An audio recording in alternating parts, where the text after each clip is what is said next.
Hello बच्चों, मैं नितिश शर्मा आप सभी का अपने चैनल में स्वागत करता हूं।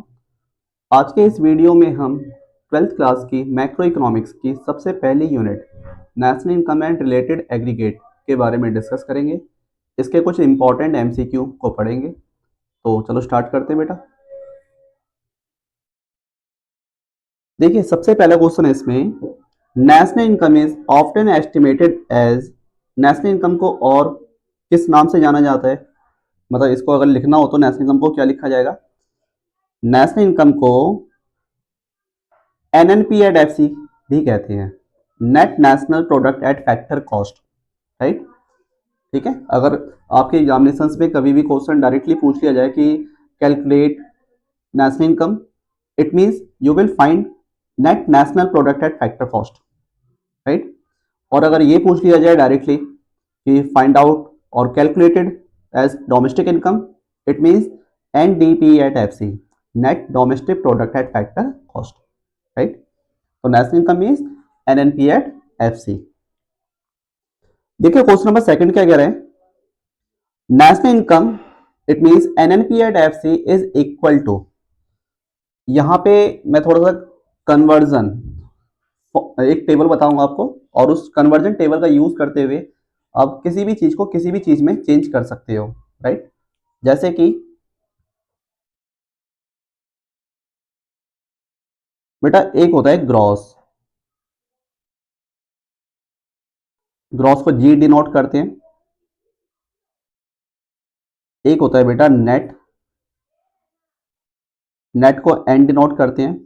राइट, और ग्रॉस को नेट में या नेट को ग्रॉस में इंटरचेंज करने के लिए किनका यूज करते हैं हम? डेप्रिसिएशन का यूज करते हैं। डेप्रिसिएशन को मैं डेप लिख रहा हूं। राइट, ठीक उसी तरह से एक होता है बेटा मार्केट प्राइस एमपी, एक होता है फैक्टर कॉस्ट एफसी, और इन्हें आपस में इंटरचेंज करने के लिए हम किनका यूज करते हैं? NIT, net indirect tax.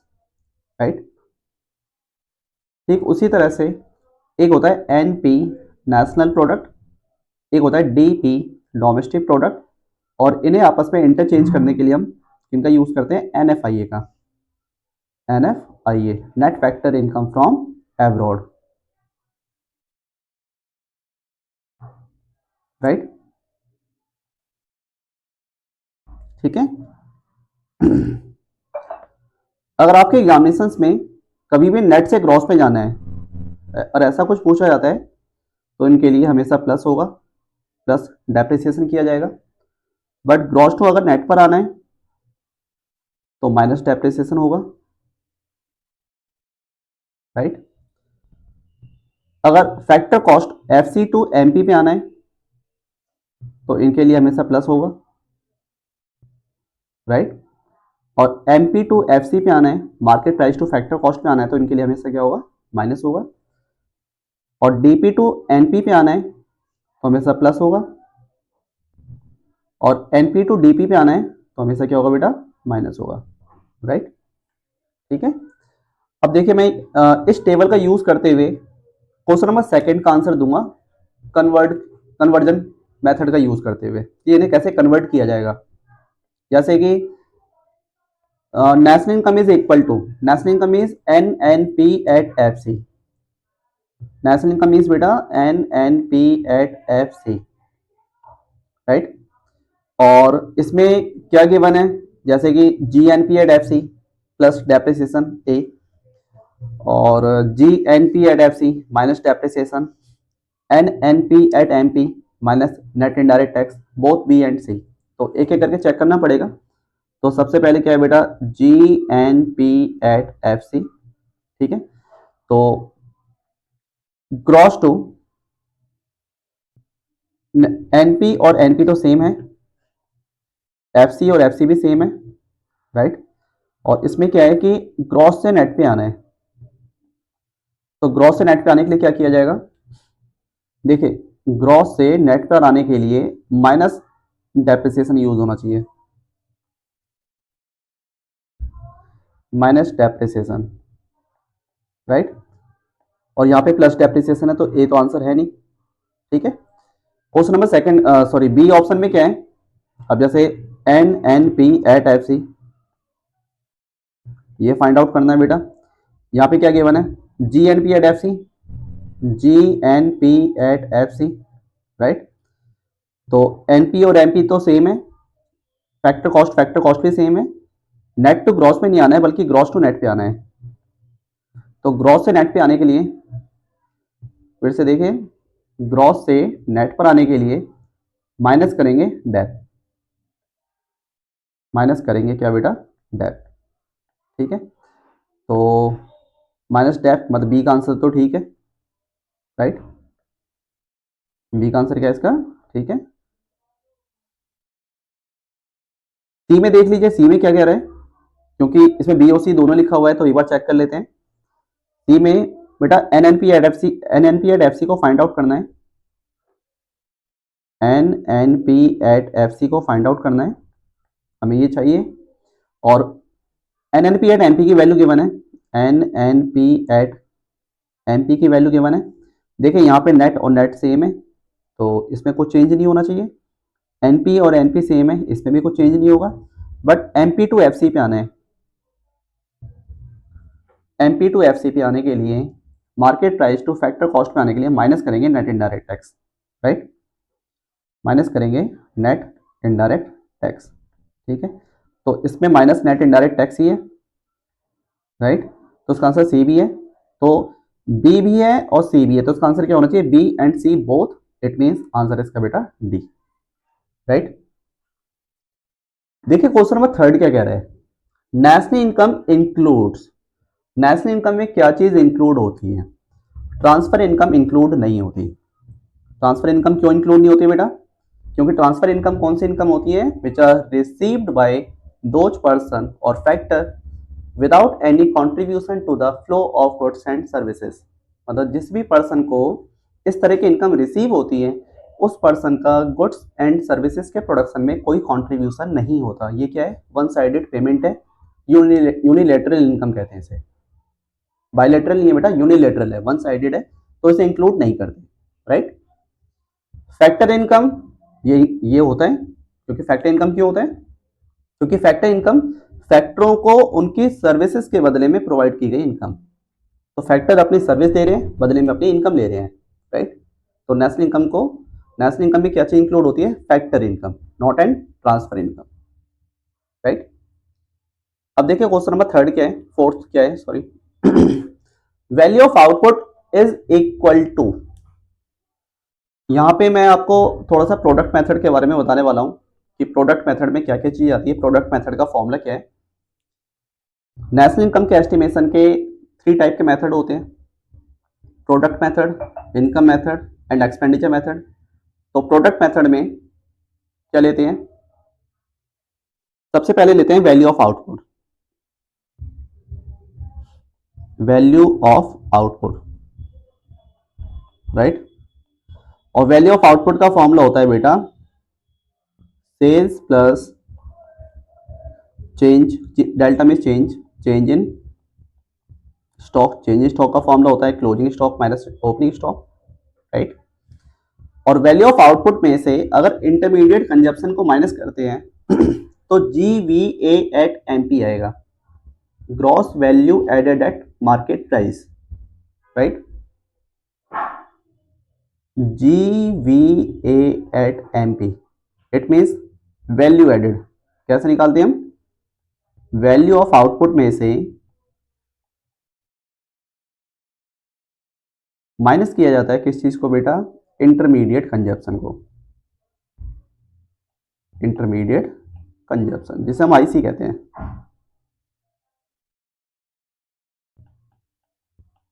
Right, ठीक है।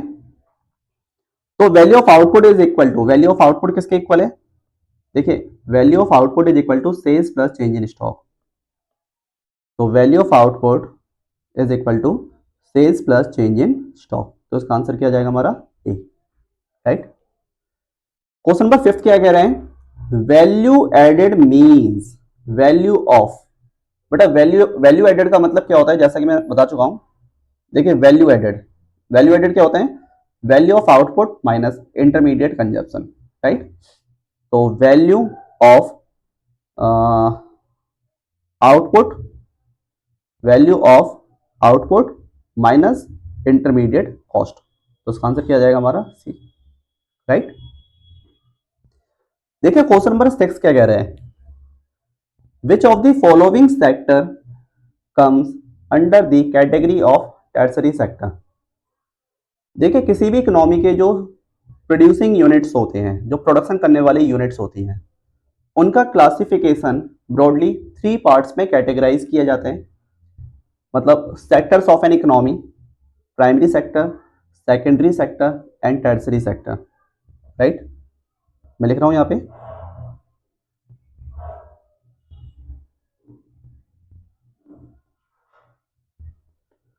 सेक्टर्स ऑफ एन इकोनॉमी क्या क्या होते हैं बेटा, एक तो होता है प्राइमरी सेक्टर,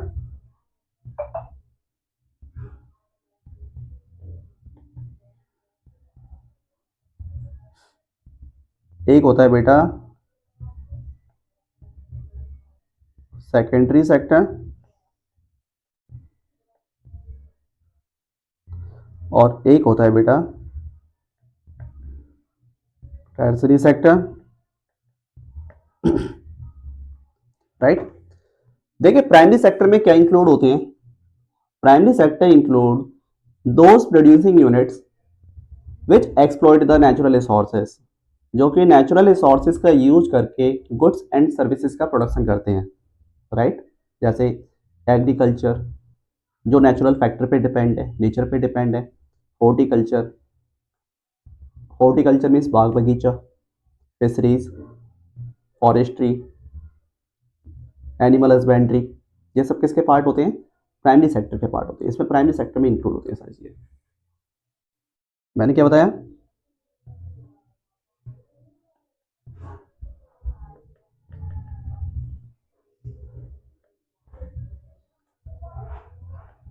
इसमें क्या क्या आते हैं, एक तो एग्रीकल्चर आता है, हॉर्टिकल्चर, फॉरेस्ट्री,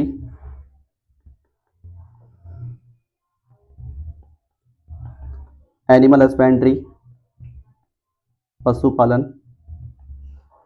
फिशरीज, etc, ये सब किसके पार्ट है बेटा, प्राइमरी सेक्टर के पार्ट है, राइट। सेकेंडरी सेक्टर में क्या होते हैं, secondary sector include those producing units which transforms the one type of commodity to produce the another type of commodity, जो कि एक तरह की चीजों का यूज करके दूसरी तरह की चीजें प्रोड्यूस करते हैं। It means industries, raw material का यूज करके फिनिश गुड्स को प्रोड्यूस करना, राइट। तो उसमें क्या क्या आते हैं बेटा, मैन्युफैक्चरिंग,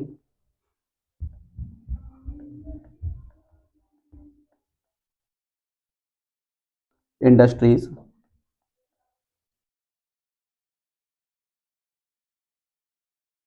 ट्रेडिंग भी इसी का पार्ट है, कंस्ट्रक्शन एक्टिविटी,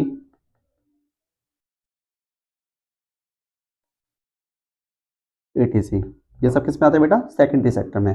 और टर्शरी सेक्टर में क्या आते हैं, tertiary sector include those producing units which rendered the services only. Services means education एक सर्विस है, हेल्थ केयर एक सर्विस है, ट्रांसपोर्टेशन एक सर्विस है, कम्युनिकेशन एक सर्विस है, banking, hotels, restaurants, insurance, right. ये सब चीज क्या प्रोवाइड करती है, सर्विसेज।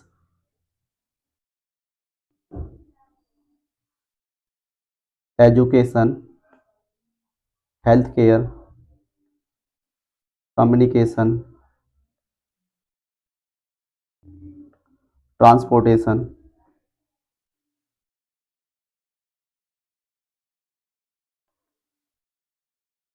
होटल्स, रेस्टोरेंट्स,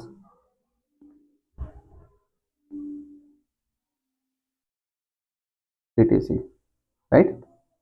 तो सर्विस प्रोवाइडर कौन है इसमें, मतलब क्वेश्चन नंबर 6 क्या कह रहा है, क्वेश्चन नंबर 6 कह रहे हैं which of the following sector come under the category of tertiary sector. Tertiary sector में कौन सी चीजें आती हैं, टर्शरी सेक्टर में आता है सर्विस सेक्टर, राइट। क्या आता है बेटा, सर्विस सेक्टर, ठीक है। बाकी नेक्स्ट क्वेश्चन करते हैं बेटा। क्वेश्चन नंबर 6 हो गया। क्वेश्चन नंबर 7 में क्या है, under expenditure method sum total of private final consumption expenditure, government final consumption expenditure, gross domestic capital formation and net export is equal to. देखिए मैं यहाँ पे आपको थोड़ा सा एक्सपेंडिचर मेथड के बारे में बताता हूँ कि एक्सपेंडिचर मेथड का फॉर्मूला क्या होता है। मैं आपको बता चुका हूँ कि measurement of national income be computed by 3 methods. Product method जिसे हम वैल्यू एडेड मेथड भी कहते हैं, इनकम मेथड हो गया, देन एक्सपेंडिचर मेथड। तो एक्सपेंडिचर मेथड में नेशनल इनकम का एस्टिमेशन होता है फाइनल एक्सपेंडिचर के थ्रू, राइट। और फाइनल एक्सपेंडिचर का मतलब classification of final expenditure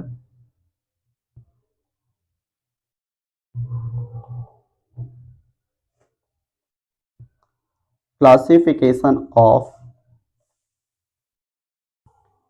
final expenditure, right. देखिए किसी भी इकोनॉमी में जितनी भी स्पेंडिंग यूनिट्स होती हैं हर कोई खर्च करती है, चाहे वो हाउस होल्ड सेक्टर, चाहे वो फर्म, चाहे वो गवर्नमेंट सेक्टर, चाहे वो किससे बिलोंग करते हो, रेस्ट ऑफ द वर्ल्ड। बेटा हर कोई खर्च करता है, राइट। मैंने क्या क्या नाम गिनवाया आपको, एक तो होता है household sector, family means we all, firm ये भी खर्च करती है बेटा, गवर्नमेंट सेक्टर ये भी खर्च करते हैं, और external sector it means rest of the world. World की वो कंट्री जिनके साथ हमारी क्या होती है बेटा, ट्रेडिंग होती है, एक्सपोर्ट इंपोर्ट होता है, राइट। हर कोई खर्च करता है। हाउस होल्ड सेक्टर के एक्सपेंडिचर को कहते हैं private final consumption expenditure, right. House hold sector के खर्चों को कहते हैं बेटा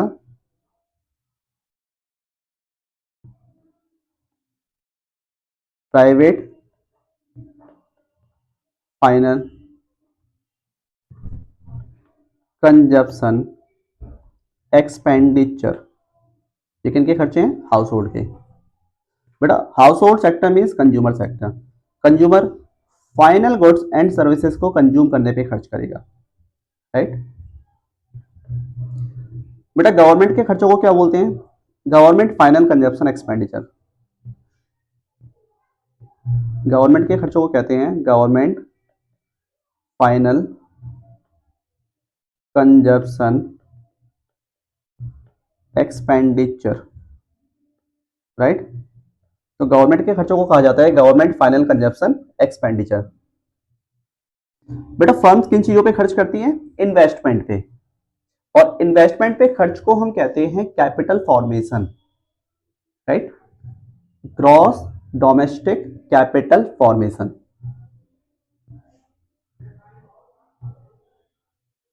it means gross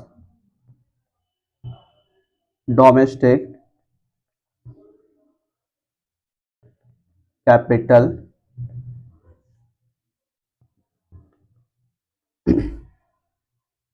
capital formation का मतलब हो गया एक तरह का इन्वेस्टमेंट एक्सपेंडिचर।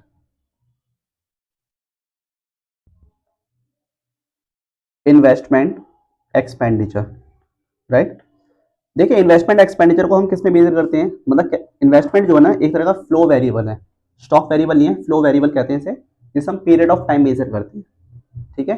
जैसे 2022 में इतना इन्वेस्टमेंट था, 2023 में इतना इन्वेस्टमेंट हो गया, तो during over the 1 year investment इतना इंक्रीज हुआ है, राइट, ठीक है। तो gross domestic capital formation, capital formation मतलब, कैपिटल मतलब किसी भी तरह के एसेट्स, लाइक कैपिटल का मतलब हो गया किसी भी तरह के assets like machinery, like equipments, like tools, like buildings. बेटा फॉर्मेशन का मतलब होता है increase the stocks of such assets, मतलब मशीनें जितनी थी हमारे पास मशीनें उससे ज़्यादा होनी चाहिए, इक्विपमेंट्स जितने थे इक्विपमेंट्स उससे ज़्यादा होने चाहिए, जितने टूल्स थे हमारे पास में टूल्स उससे ज़्यादा होने चाहिए, जितनी बिल्डिंग्स थी बिल्डिंग्स उससे ज़्यादा होनी चाहिए। It means capital formation. Capital formation का मतलब हो गया इन्वेस्टमेंट एक्सपेंडिचर, राइट। देखिए ग्रॉस डोमेस्टिक कैपिटल फॉर्मेशन के टू पार्ट्स पढ़ते हैं हम।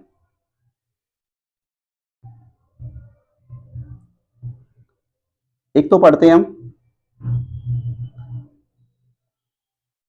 ये काफी इंपॉर्टेंट चीज बता रहा हूं क्योंकि आपके एग्जाम्स में इन चीजों पे बड़ा कंफ्यूज करते हैं बच्चों को। ग्रॉस फिक्स्ड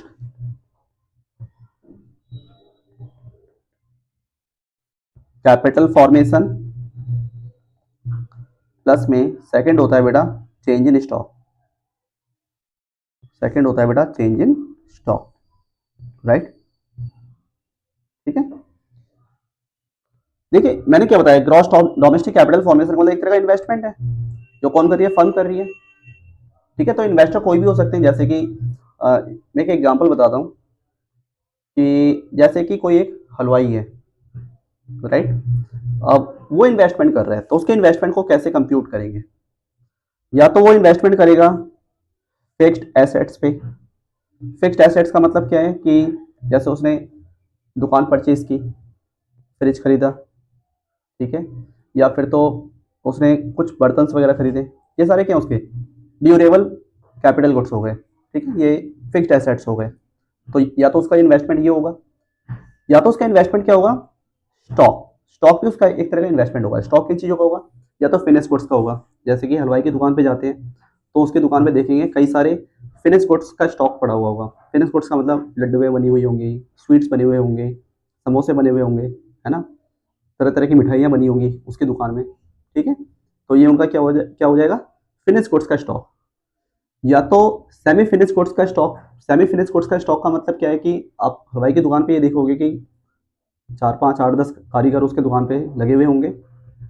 कोई वहाँ पे समोसे बना रहा है, कोई वहाँ पे लड्डू बना रहा है, कोई स्वीट्स बना रहा है, कोई कुछ और बना रहा है, भाई ये भी उसका इन्वेस्टमेंट हो गया, राइट। या तो नॉन ड्यूरेबल गुड्स का भी स्टॉक होगा, रॉ मटेरियल का भी स्टॉक होगा।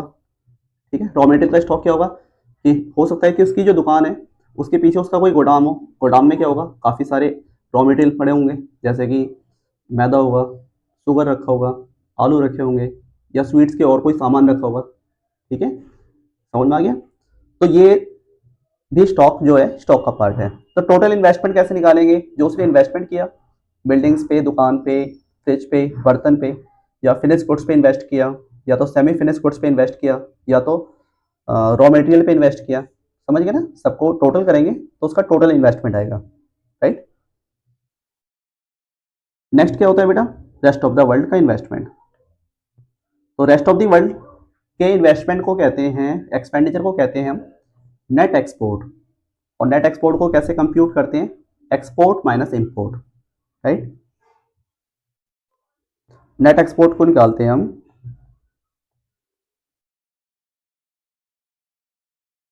एनएक्स, नेट एक्सपोर्ट को निकालते हैं बेटा एक्सपोर्ट माइनस इंपोर्ट, राइट। और इन सभी फाइनल एक्सपेंडिचर का अगर हम टोटल कर देते हैं, it means private final consumption expenditure, government final consumption expenditure, gross domestic capital formation और नेट एक्सपोर्ट, तो क्या आएगा हमारा GDP at MP, gross domestic product at market price, right. क्या आएगा, gross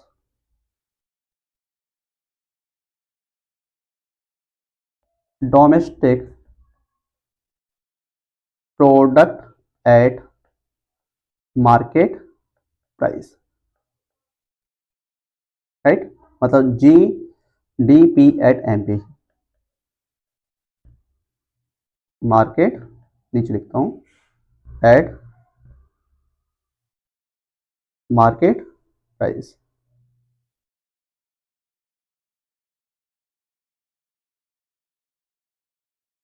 ji D P at M P, right. ठीक है, तो वही चीज बताई गई है इसमें कि अंडर एक्सपेंडिचर मेथड, पढ़ के देखिए। अंडर एक्सपेंडिचर मेथड में sum total of private final consumption expenditure, it means private final consumption expenditure plus में government final consumption expenditure, government final consumption expenditure, gross domestic capital formation, gross domestic capital formation, और plus में net exports और net export, net export सबको, सबका sum total कर दें, सबको ही plus कर दें, तो क्या आएगा, जीडीपी एट एमपी आना चाहिए, जीडीपी एट एमपी, तो इसका आंसर क्या आ जाएगा बेटा, बी। ठीक है, नेक्स्ट करते हैं बेटा। देखिए क्वेश्चन नंबर 8 जो है, यहाँ पे वो चीज आपकी काम करेगी जो मैंने अभी आपको कैपिटल फॉर्मेशन के बारे में बताया है, राइट। क्वेश्चन नंबर 8 में यही है कि ग्रॉस डोमेस्टिक कैपिटल फॉर्मेशन। देखिए मैंने अभी आपको बताया था कि ग्रॉस डोमेस्टिक कैपिटल फॉर्मेशन का मतलब क्या होता है, ग्रॉस डोमेस्टिक कैपिटल फॉर्मेशन। पीछे वाले पेज पे देखते हैं, चलो यहाँ पे ये चीज काम आ जाएगी, कुछ और चीज, कैपिटल फॉर्मेशन, ठीक है।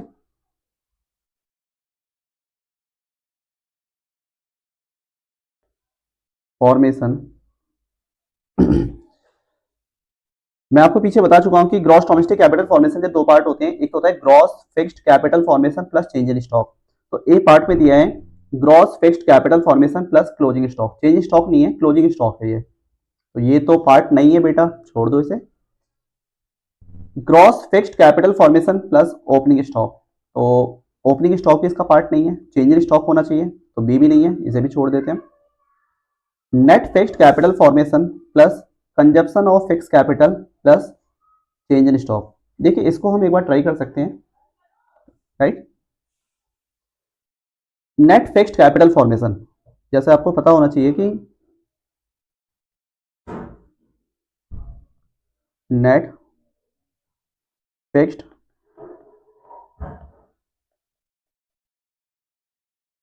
Capital formation,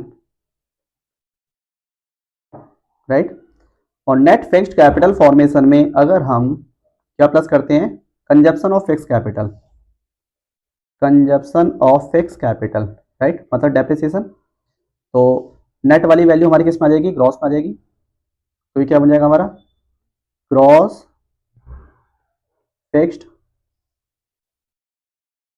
capital formation, right. और ग्रॉस फिक्स्ड कैपिटल फॉर्मेशन में अगर हम प्लस कर दें क्या, change in stock, change in stock, जैसा कि मैंने पीछे बताया था आपको,